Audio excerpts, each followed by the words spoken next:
Imagine not being able to read the paper because your hands were shaking. Imagine not being able to read newsprint as your world faded to black. The National Federation of the Blind, Newsline, Indiana. Monthly Report.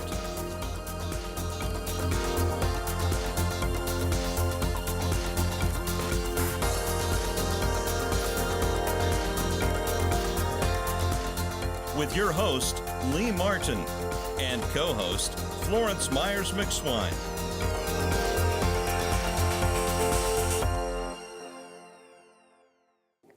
Welcome back to the National Federation of the Blind, Newsline, Indiana Monthly Report with your host, Lee Martin, in part 2 with Sergeant Matthew Steward.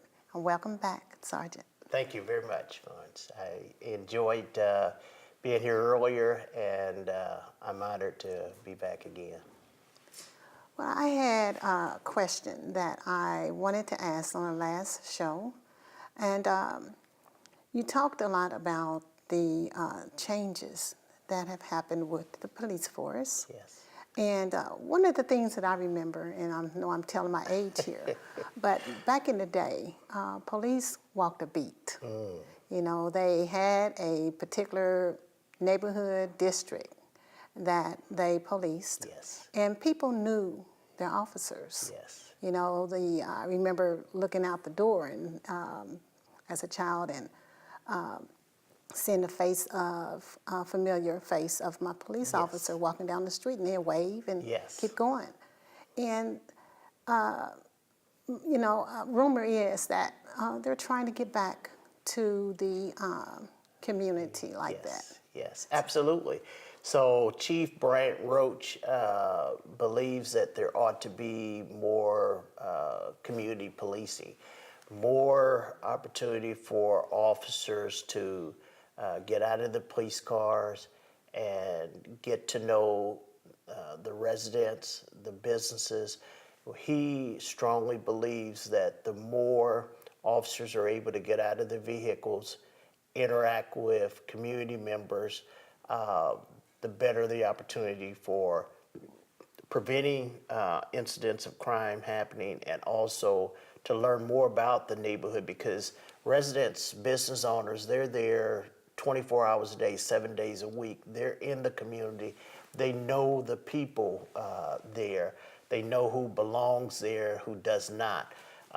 And so when an officer gets to know members, residents of that community, business owners, stakeholders in that community, it lessens the opportunity for there to be unnecessary conflict as well, because he knows the residents, they know him. And that would hold very well for knowing, like you said, the residents, knowing individuals that, you know, have challenges, physical challenges, mental challenges. Yes. You know, that would be great, because you know, being blind, and I'm totally blind, you know, you can become susceptible to crime, and then, you know, a lot of people just shut down and won't go out independently, and because of fear. Right, right. And people have fear, you know, sighted or blind. Yes. And it just is welcoming. And I trust that that does go through, and that we do have officers in our communities again that get to know their communities. Well, absolutely, Lee.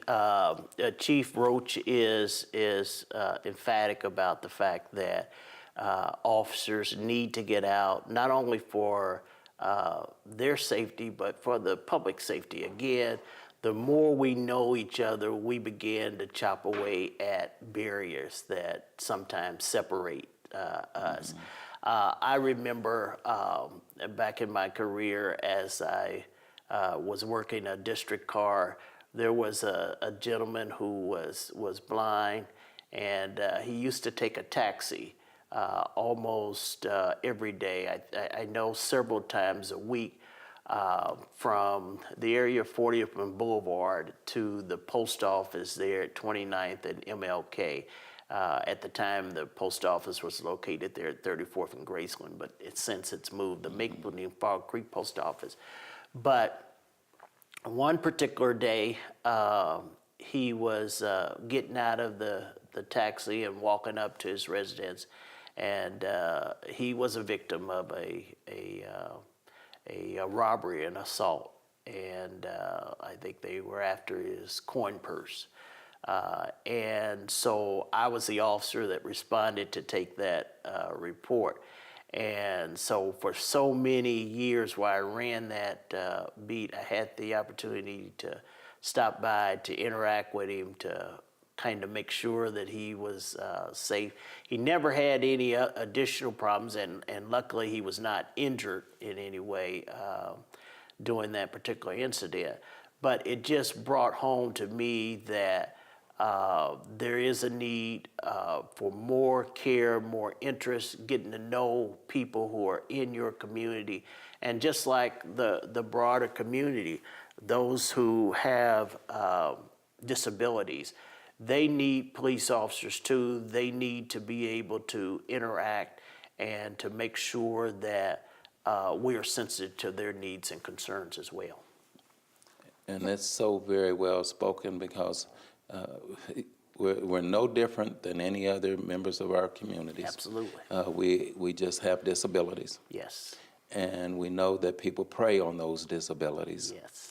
And we just, we like to get out and shop. We love to go to school. We love to take our kids to the park. We love to go do some of everything, Now, we'll come back here in a few minutes, and I want to talk about the right to bear arms. Yes. So we're going to take us a short pause, and we'll be right back after the commercial break. So stay tuned to listen to some very interesting questions to our officer, Matthew Steward. That's with the D.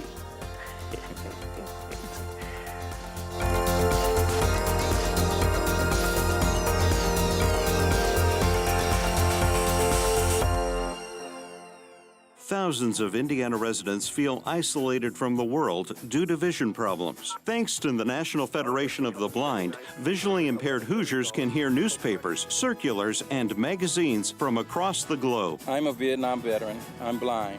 I read Stars and Stripes on NFB Newsline.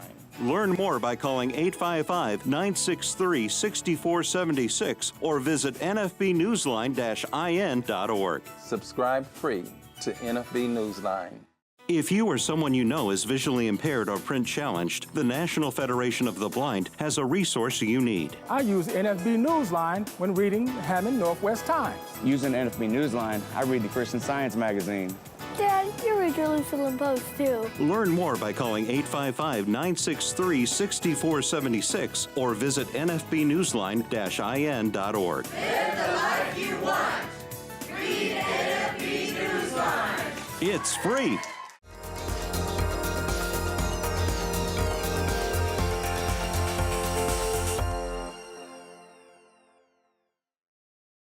Welcome back to the show. We're just going to go right back into the question to our guest today, Sergeant Matthew Steward. Yes. And welcome back. Thank you very much, Florence. I had a question I wanted to ask concerning registry. A person registering with the IMPD who is disabled, would they have such a registry? So, registry in the sense of registering your disability? Yes. So that I'm not certain of, whether or not there is a registry for that. But I do know that if you call the Indianapolis Metropolitan Police Department a dispatcher to report an incident, or we can document that there is a person with disabilities that live here, whether it's blindness, whether it's hearing impaired, if there are any other types of disabilities, we can keynote that into that particular address. And so when you call in the future, we would know that and be able to respond appropriately to that call. Okay. You know, because I know that being blind, we really don't have a need, like some people might, of having the lights on all the time. Sure. And, you know, as far as in the evening times, might be a little bit more susceptible to being possibly victimized. Yes. Because people would assume that no one's It's home, there. yes. Yes. Right. Yeah. So, and that's a great point that you make. Yeah, and you're absolutely right. If you're blind, you definitely don't need the light. And so those are some of the comments that, again, we can put in the run there that would identify that particular household as that there is a blind person living there, and that there may not be lights on, but the call originated from there, and for the officer to be just sensitive and aware of that when he approaches. Okay, and one other question I wanted to ask. How would an officer address themselves as a police officer to an individual that might be blind? You know, for instance, for everyone else, they might use their badge. Okay, this is so that you can recognize that I am a police officer. So in what way would an officer identify himself to a blind person? Yeah, so again, sometimes the officer might just have a badge where the person can actually feel the badge. May also indicate just verbally to the person that they're a police officer. Obviously, just try to make sure that we do whatever we can. Sometimes to somebody that is not necessarily completely blind, they may be able to see partially, and so we try to do whatever we can to describe to them that we are a police officer and with the police department. Awesome. Now, I think it's very important to our viewers and listeners to take heed to what Officer Steward just mentioned about calling and letting your district officers know your situation if you have one at home, simply because of just what we were talking about, the fear factors, and really wanting to know that, you know, if we got a situation, we want it to be handled quickly, as safely as possible, much like any other citizen. Now, the right to bear arms and to have a license to bear arms as blind citizens, let's leave it at our blindness. Yes. Can you expound upon that a little bit? So absolutely. So obviously there is a right to carry for citizens here in the United States to bear arms within your property, and so I don't know of any restrictions based on sight. And so there are one of two ways that I'm aware of that you can register or get a gun permit, either through the state police or through the Indianapolis Metropolitan Police Department. You can go in, for example, the city-county building, and you can sign up for a permit on the first floor, and they'll fingerprint you and go through some items. And I know they do have the ability, if somebody is blind, to still elicit that information for you, from you. And then state police does a similar process, and that's over at the state government building. But the ability to bear arms within your residence, obviously you do not need a permit for that.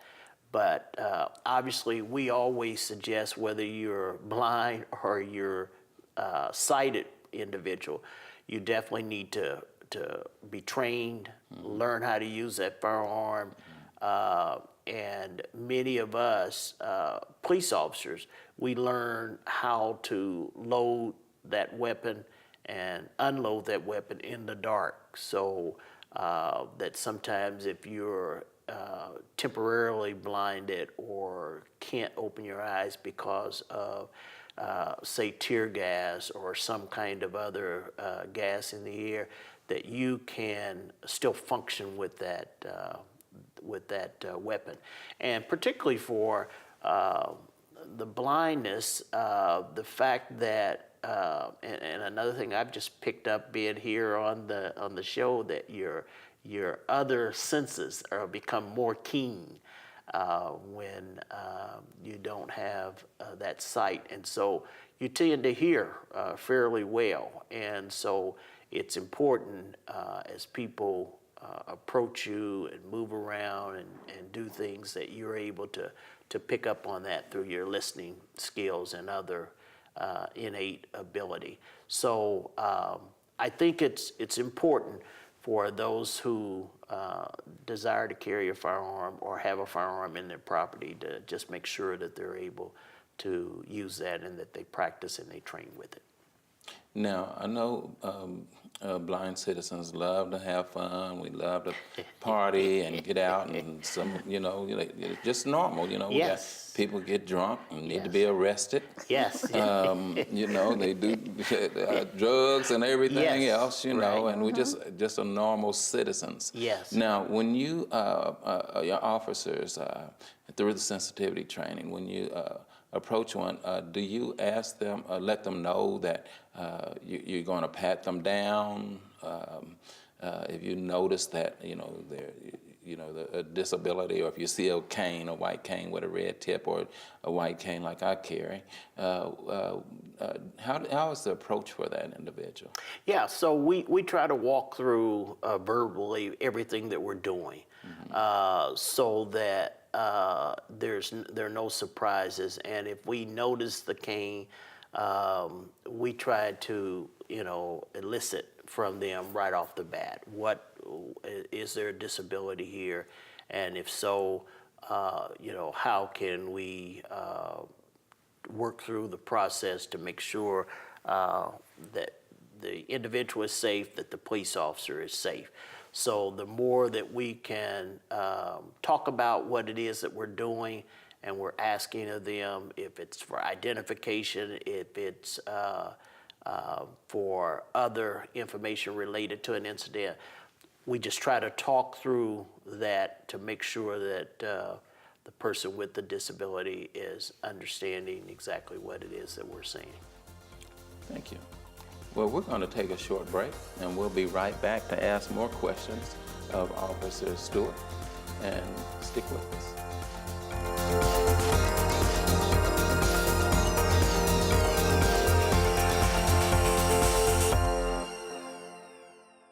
If you or someone you know is visually impaired or print challenged, the National Federation of the Blind has a resource you need. Wow, I scored a touchdown when I found sports on NFB Newsline.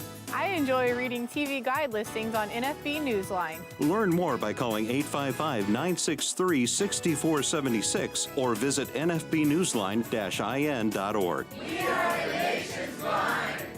We read NFB Newsline. It's free. With my failing eyesight, I'm not able to read regular newspapers, and I'm not able to keep up with obituaries. I've been a homemaker all of my life, but since my vision has failed, I wish I could read my favorite magazines. Have you heard of the NFB Newsline? Learn more by calling 855-963-6476 or visit nfbnewsline-in.org. Subscribe free to NFB Newsline today.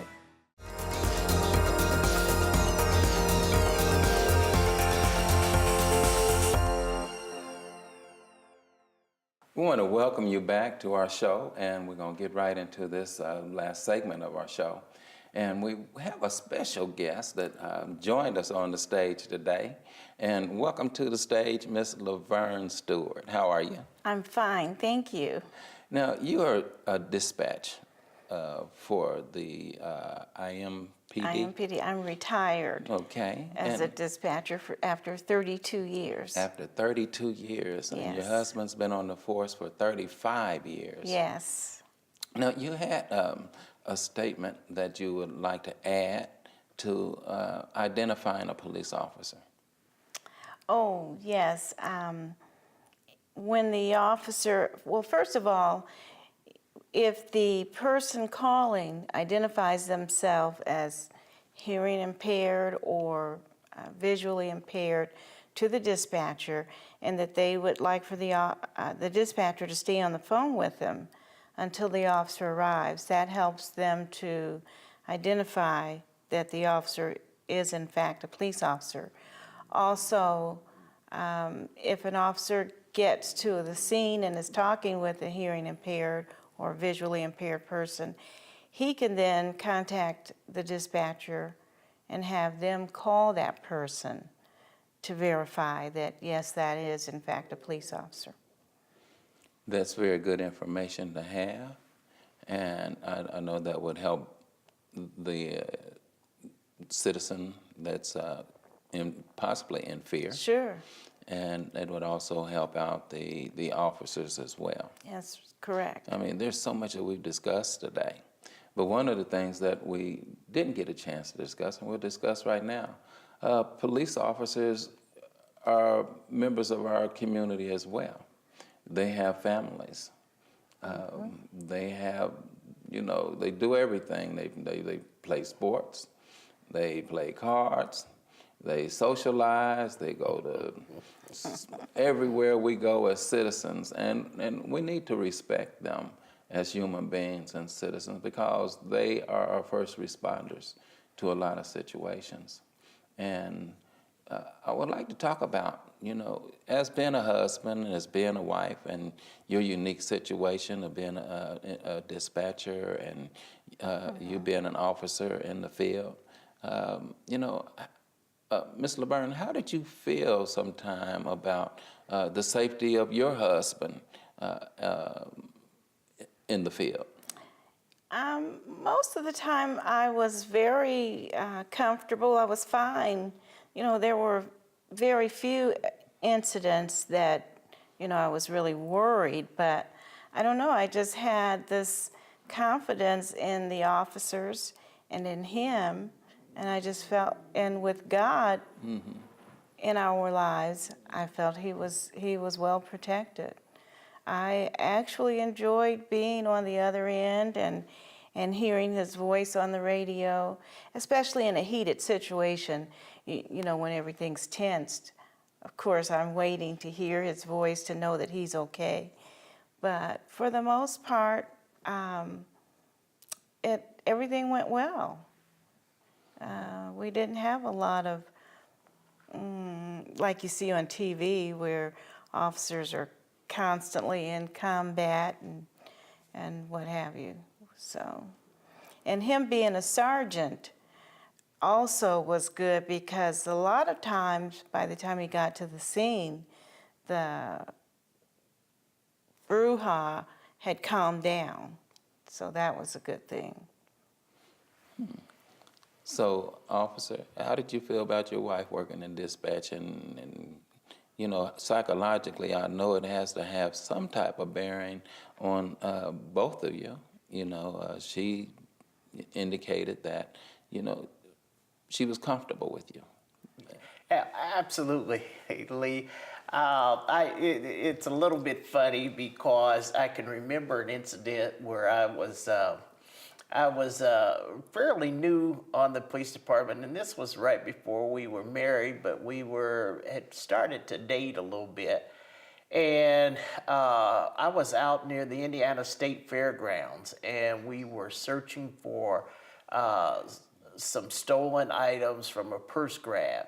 And so I was kicking around in the weeds there, and somehow I hit a hornet's nest of bees.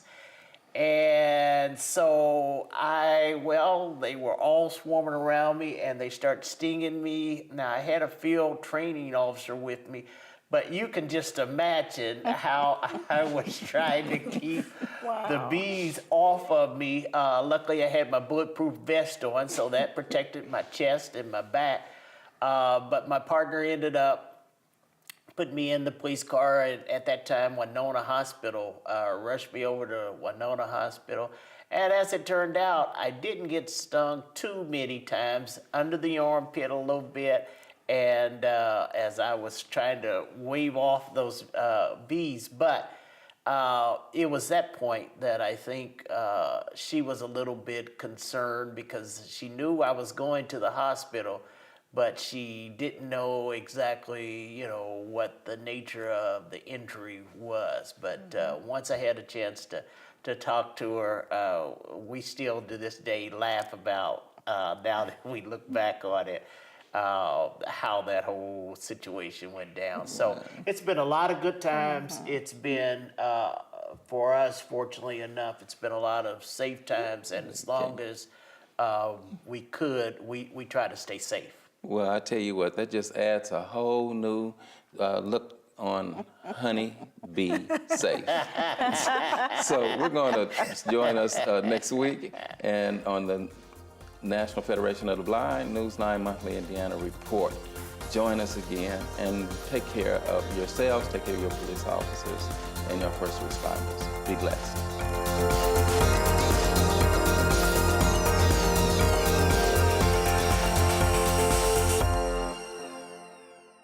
I am a blind vendor, and one of the things that I truly miss is reading Vending Times magazine. Hoosiers can hear Indiana magazines, circulars, national magazines, and information from across the globe. Learn more by calling 855-963-6476 or visit nfbnewsline-in.org. It is a fantastic service. Subscribe free to NFB Newsline today. The National Federation of the Blind knows that blindness is not the characteristic that defines you or your future. Every day we raise the expectations of blind people because low expectations create obstacles between blind people and our dreams. You can live the life you want. Blindness is not what holds you back.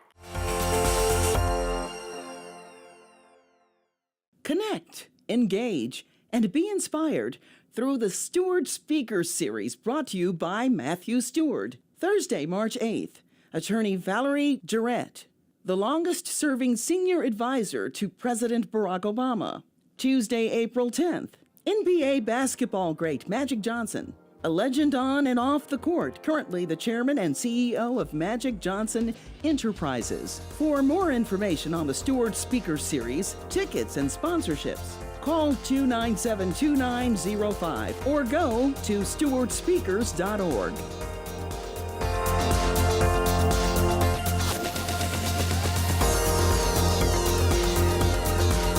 The National Federation of the Blind Indiana Monthly Report. For more information, go to nfb-in.org or call 855-963-6476. That's 855-963-6476. The National Federation of the Blind encourages you to live the life you want.